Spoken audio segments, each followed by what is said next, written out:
Hello everyone, welcome to From the Star Wars Home Video Library. I'm your host, Nathan P. Butler. This time we do kind of like what we did last time, which is to turn our attention to the UK. Only this time we're taking it up a generation, and basically going to be jumping from VHS to DVD.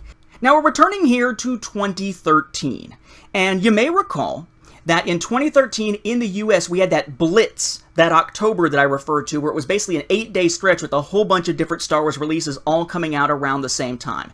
One of the releases in that window was an original trilogy set that was the first time we ever saw Blu-ray and DVD together in a combo pack, and which was the first time that basically the Blu-ray cuts from 2011, that even more special edition, or whatever you want to call it, found its way onto DVD instead of just Blu-ray. But you had a Blu-ray DVD combo pack in the US of that. You had another one released for the prequels, also around the same time. Now, both of those eventually found themselves re-released during holiday season 2017 in this form for the prequels, and in this form for the original trilogy. Remember, these were the ones that were basically just a repackage with a new slipcover of those 2013 releases, except each of them included a small little pack-in DVD of Forces of Destiny Volume 1, but it was on DVD, not on Blu-ray. Okay, so we had a 2013 release of Blu-ray DVD combo pack for each trilogy, which has gotten a reissue since then in 2017, 4 years later.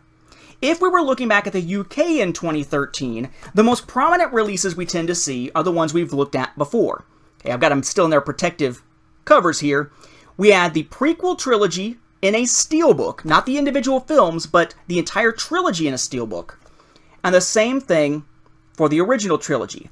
But they were Blu-ray only, not Blu-ray DVD combo packs. So in the US, Blu-ray DVD combo pack, big deal, but no steelbook. In the UK, trilogy sets in steelbooks, awesome, big deal, but no combo pack, just Blu-ray. Well, if you had been in the UK in 2013 and you wanted to get a trilogy set, but you still were focusing on DVD, not on Blu-ray, those steelbooks wouldn't have done you very much good. And there weren't any combo packs to speak of. But yes, there were actual trilogy sets released in 2013 of the films on DVD, using the 2011 cuts of them on DVD. The US has never seen a DVD-only release of the Star Wars films by George Lucas in their 2011 version in a DVD-only package. It's always been either Blu-ray only for that cut or Blu-ray and DVD as a combo pack. Never DVD by itself, with the one exception of the Navajo language edition, which is kind of a special thing, and that was only for A New Hope. Well, the UK also had something they never got. Never got a combo pack. Instead, what they got were just straight up DVD sets for the original and prequel trilogies in 2013, and that's what we want to look at this time. We'll start with the prequel trilogy. Should look very familiar package-wise, right? That's essentially the same packaging, albeit for DVD instead of Blu-ray, that we saw on those combo packs in the US in 2013. So think of this sort of as the 2013 prequel art. Yoda, cool shot of Yoda there. Star Wars, then Phantom Menace, Attack of the Clones, Revenge of the Sith with their numbers behind them. Ratings down here on the bottom. Spine, Lucasfilm, 20th Century Fox Home Video, or Home Entertainment. Star Wars, and then the little teeny tiny names of each film. Then you got your product number, rating, DVD. It says DVD video. That's what that little thing is under the DVD symbol. It's just part of that logo. Sometimes it says video underneath, sometimes it doesn't. This one happens to. There's the back that looks a lot like, at least from really here up, looks a lot like that US release of the combo pack, right? Share the epic adventure, and then talks about the trilogy. 3-disc set includes, has the names of the films, shots from different films. What's underneath starts to change, though. This little bar here says, for competitions, prizes, and news on more Fox films and TV shows, sign up at www.fox.co.uk. You have your ratings that, of course, are Scotland, or excuse me, in Ireland and UK kind of thing. I always, for some reason, want to say Scotland. Probably because Ricky Ray is from Scotland, which is part of the UK, and every time I think that part of the world, I'm thinking of either Julian or Ricky much of the time. Okay, you have your stats over here as far as language options go. For basically all of them, you've got English, Dolby Digital 5.1, English audio description, 5.1 Dolby Digital, subtitles, English for the hearing impaired, and that's pretty much it. So we're not talking about the kind of giant, wide-ranging options that you might find perhaps on a Blu-ray these days.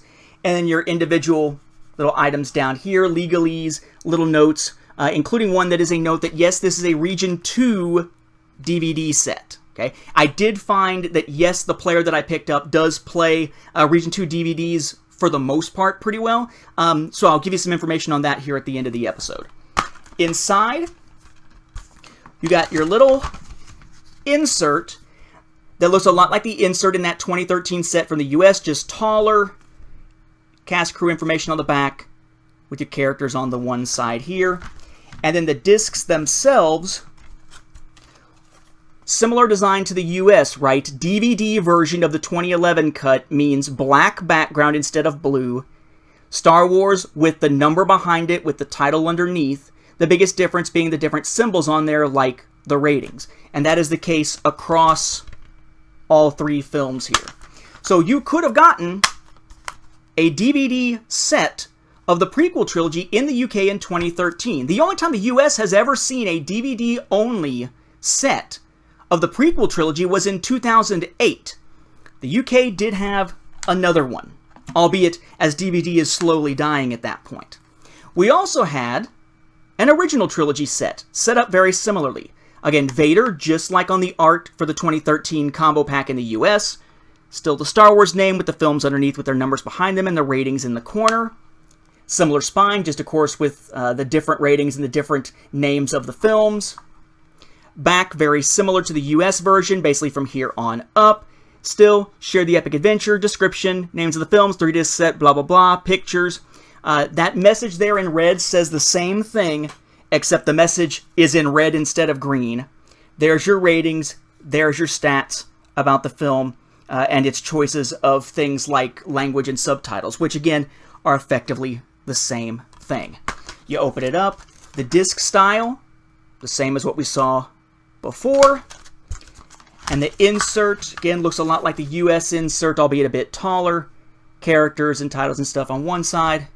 Cast crew information on the back. So if you were in the UK in 2013 and Blu-ray wasn't your thing yet, so you didn't go get those steelbooks, if you wanted trilogy sets, these are the ones to pick up. DVD set of the prequels or a DVD set of the original trilogy available in the UK on Region 2 DVD in 2013. Now, about being able to watch those here. You may recall that I recently mentioned having picked up a region-free DVD player, one that would allow me to play DVDs from whatever region, regardless of NTSC or PAL, on an American television. And I said that once I actually tried it out and made sure that it, worked well, I would let you know my experience with it and what the model number was if you want to look for that same thing. So my experience has been a mixed bag with this particular item. For televisions that are designed with the typical old, red, white, and yellow component cables, RCA cables, whatever, with the cables that are there specifically for a 3-cable approach, it worked just fine. Okay, plug in the 2 different sound ones, plug in the yellow one for video, you're good to go, no problem, no harm, no foul. On the other hand, I do have a television, including the one, it's the one I tried it on, is the one that's in my office. It's my PlayStation 3D display that I use.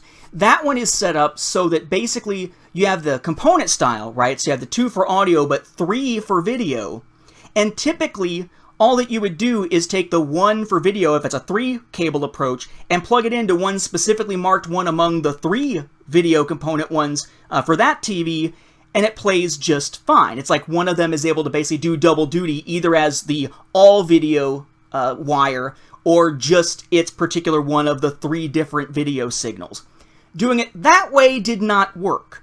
I even wound up changing the video plug into the different ones of the 3 just to see if any of them would work, and that wound up basically giving me a screen that was basically black and white. Like the color was sucked out of it, essentially, is the way that it looked, because it just wouldn't work correctly with that sort of situation.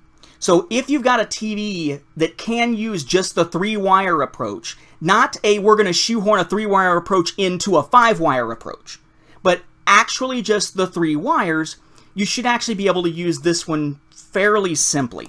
So this is the one that I picked up. It's all hooked up in the other room, so it's just the empty box here. But this is a Samsung model here.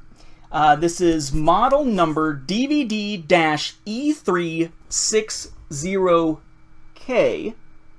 See there in the corner.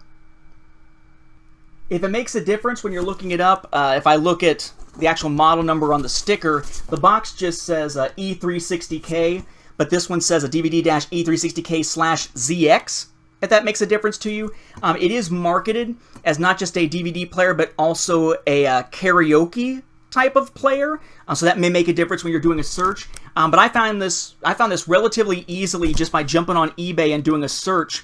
But I did have to do a little bit of research on the different models that were showing up, because sometimes you'll run into ones that people are claiming is region-free, but actually aren't.